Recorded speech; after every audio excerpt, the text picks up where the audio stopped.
yetim başımı eğdirme menim.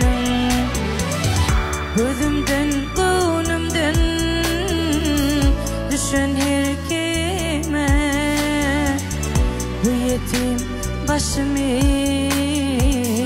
eğdirme menim.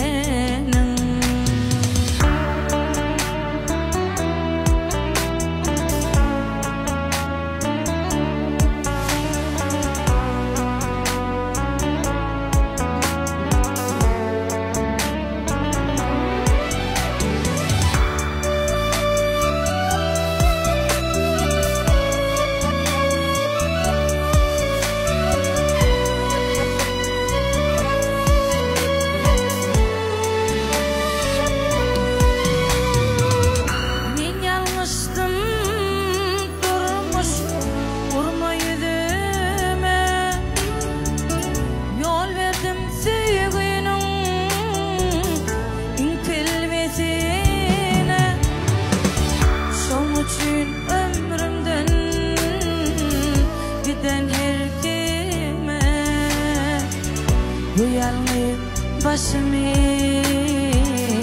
eğdirme menim. Şom için ömrümden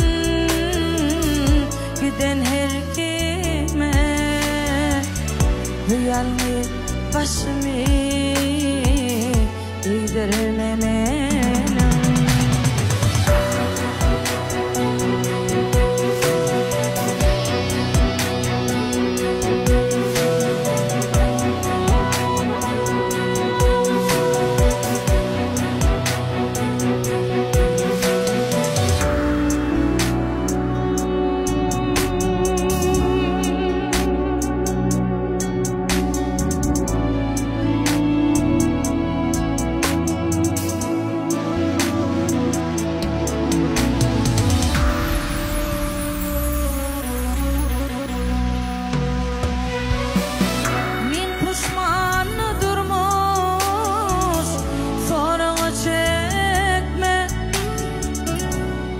Sen ceza verir, hayretme diyene.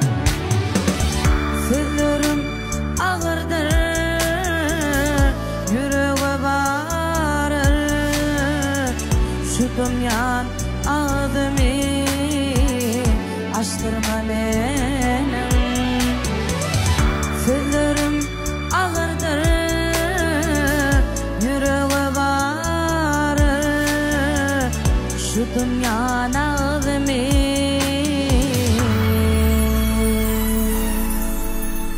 açtırma.